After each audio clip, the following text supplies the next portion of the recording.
Bonjour. Nous continuons le cours Comprendre les microcontrôleurs. Nous avions commencé de parler de la gestion du temps et nous l'avions appliqué à des programmes qui n'utilisaient que les sorties. Maintenant, nous allons aussi nous occuper des entrées et en particulier regarder le problème de l'incertitude qui existe sur les entrées, de regarder comment on peut scruter les entrées, de s'occuper de détecter des flancs, de considérer le problème des rebonds de contact, de savoir aussi comment compter des événements et comment mesurer une durée, mesurer un temps. Est-ce que vous vous souvenez du schéma correspondant à ce qui se trouve derrière chaque patte de microcontrôleur à l'intérieur du circuit? Nous avions vu qu'il y avait fondamentalement une bascule associée à la sortie et un passeur associé à l'entrée. Lorsqu'une sortie est utilisée, ce passeur est utilisé, mais on voit bien qu'il y a fondamentalement quelque chose de différent entre les entrées et les sorties. Pour une entrée, on regarde à un court instant la valeur qui se trouve sur la patte. Par contre, pour une sortie, on écrit dans une bascule qui a la particularité de mémoriser cette valeur, et cette valeur ne va pas changer, donc une nouvelle valeur ne va pas être écrite. Donc la bascule offre une certitude sur la valeur de sortie. Par contre, le passeur d'entrée ne donne la valeur de l'entrée qu'à l'instant de la lecture et laisse une incertitude pour tout le reste des instants. Nous allons donc utiliser, pour lire les entrées, un mécanisme qui s'appelle la scrutation. Le terme anglais souvent utilisé est polling. D'après le dictionnaire, il s'agit d'un examen répété de l'état d'un ou de plusieurs éléments d'un système pour y détecter un changement éventuel. Donc, on va lire et relire une entrée en espérant y trouver un événement qui va se produire, un changement en particulier. Évidemment, les contraintes de temps liées à cette scrutation sont très différentes selon la nature d'un problème. Ici, vous voyez un tourniquet qui est utilisé par exemple dans les métros pour compter les personnes qui passent un couloir donné par exemple. Ici, vous avez un moteur de moto qui peut tourner extrêmement rapidement. Posons-nous la question, quel est le temps minimum entre deux scrutations pour prendre connaissance d'une manière fiable de la rotation de ces deux dispositifs? Je précise que le tourniquet de métro reçoit une impulsion lors du passage d'une personne, une personne qui marche ou éventuellement qui court. Le moteur de moto, lui, reçoit 12 impulsions par tour avec une vitesse maximum de 8000 tours par minute.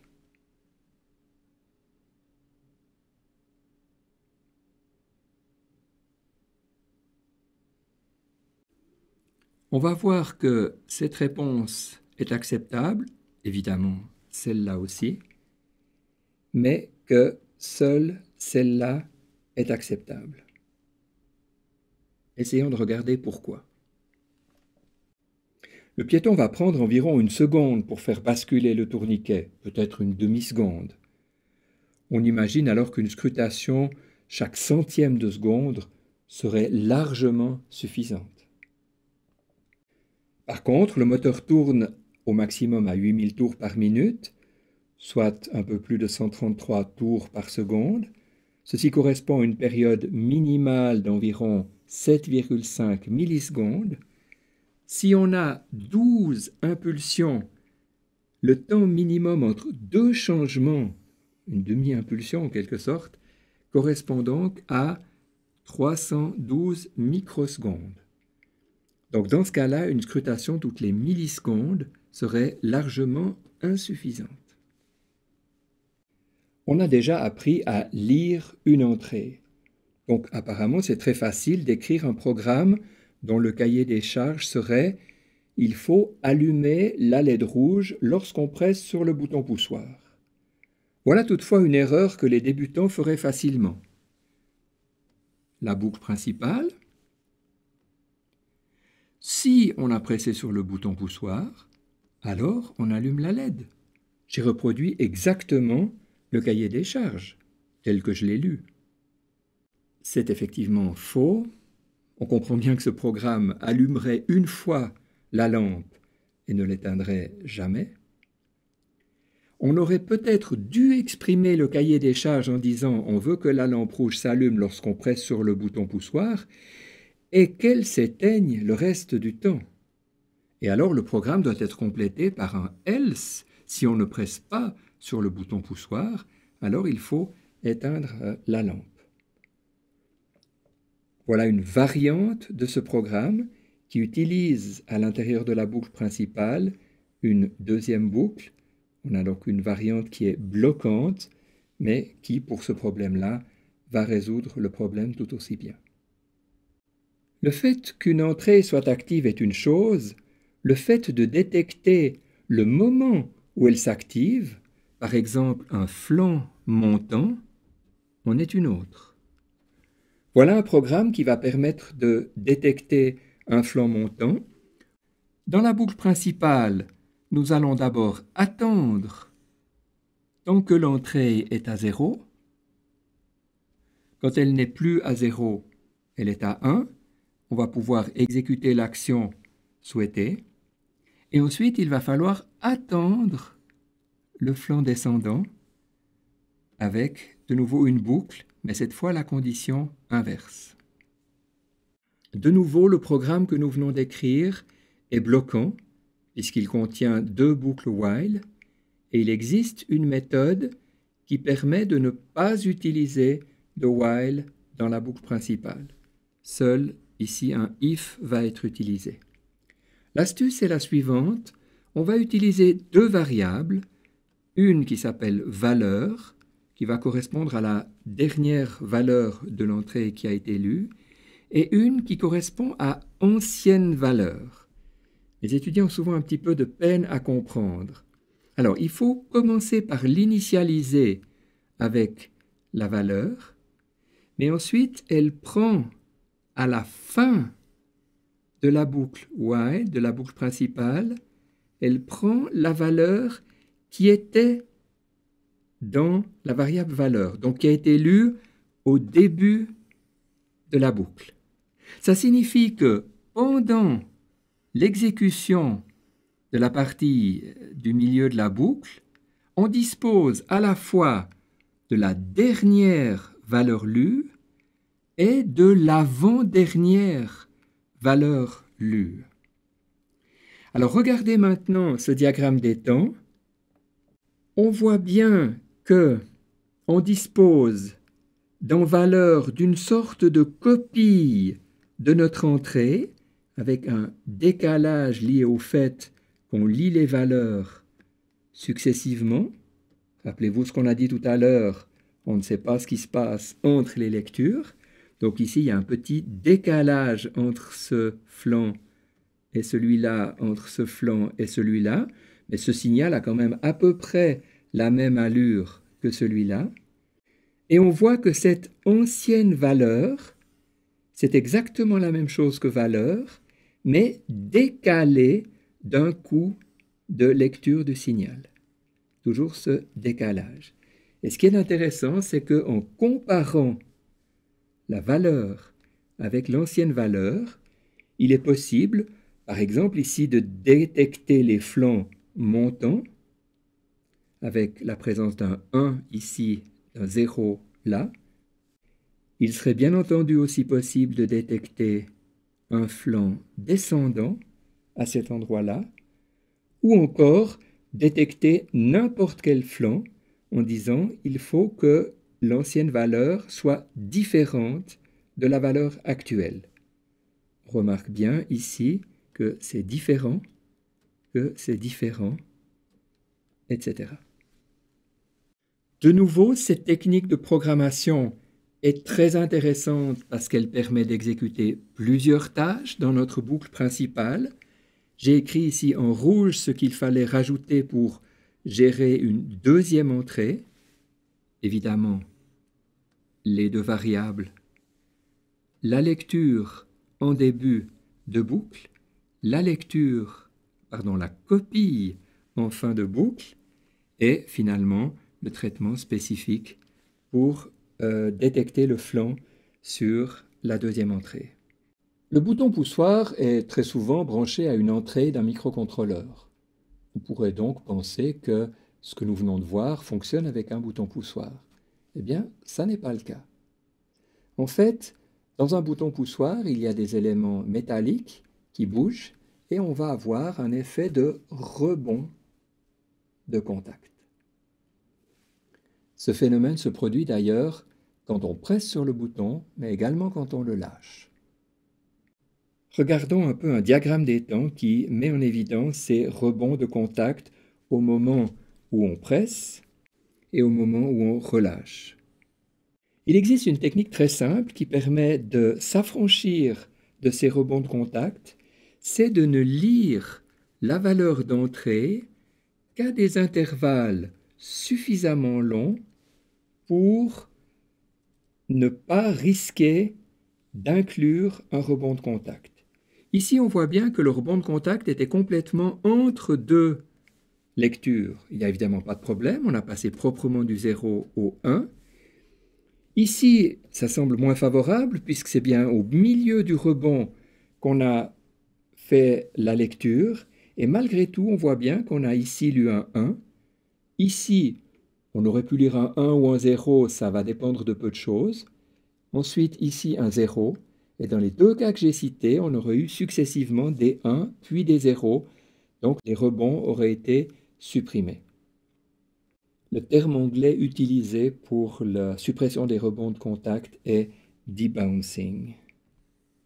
Nous avons ici le programme qui permet de réaliser cette fonction de suppression des rebonds de contact avec, à l'intérieur de la boucle principale, un délai qui fait qu'on ne lit les entrées que toutes les 20 millisecondes. Une variante serait de lire en permanence l'entrée et lorsque le flanc montant a été détecté, on fait une attente qui masquerait le rebond. Attention, ça ne va pas fonctionner de cette manière-là. On serait dans une situation où on va lire. On aurait le délai. Lire, et là, on récupérerait tous les rebonds de contact. Il est donc nécessaire de, lorsqu'on a de nouveau lu une valeur qui correspond au flanc descendant, d'attendre les 20 millisecondes. Voilà donc le programme avec détection du flanc montant, application du délai, détection du flanc descendant avec application du délai. Lorsqu'on fait la scrutation régulière d'une entrée, elle se fait à une certaine fréquence qu'on appelle fréquence d'échantillonnage. Et le choix de cette fréquence ne doit donc pas se faire au hasard. La théorie du traitement de signal donne des indications, en particulier le fait que si on a une fréquence maximum sur l'entrée, il faut que la fréquence minimum d'échantillonnage soit au moins égale à 2 fois la fréquence maximale de l'entrée. Là, de nouveau, nous n'allons pas entrer dans cette théorie qui dépasserait le cadre de ce cours. Essayons de programmer maintenant le comptage d'événements qui se produisent sur une entrée. Voilà encore un programme qui correspond à une erreur de débutant. Si le poussoir est actif, on incrémente le compteur. Ça ne va pas correspondre au nombre de fois qu'on presse sur le bouton. Vous pourrez d'ailleurs le voir sur ce diagramme. Lorsque je presse sur le bouton, je vais compter plusieurs fois. Ici, je suis arrivé à 6, alors que j'ai eu 2 impulsions qui se sont produites. Appliquons donc la technique de détection des flancs que nous connaissons maintenant. De nouveau, l'acquisition de la valeur, la mémorisation dans l'ancienne valeur, et dans cette partie, la détection d'un flanc qui, elle, va produire l'incrémentation du compteur. Un autre problème que nous sommes capables de résoudre maintenant, c'est la mesure du temps. Par exemple, mesurer la durée d'une impulsion. J'ai illustré ici un compteur qui, chaque fois que la valeur est active, va être incrémenté et qui sera repassé à 0 lorsqu'on aura trouvé le flanc descendant. Si on souhaite avoir un affichage en même temps de la valeur, c'est quand on a terminé l'impulsion, quand le flanc descendant a été détecté, qu'il faut copier sur l'afficheur et maintenir la valeur jusqu'à la fin de la prochaine impulsion.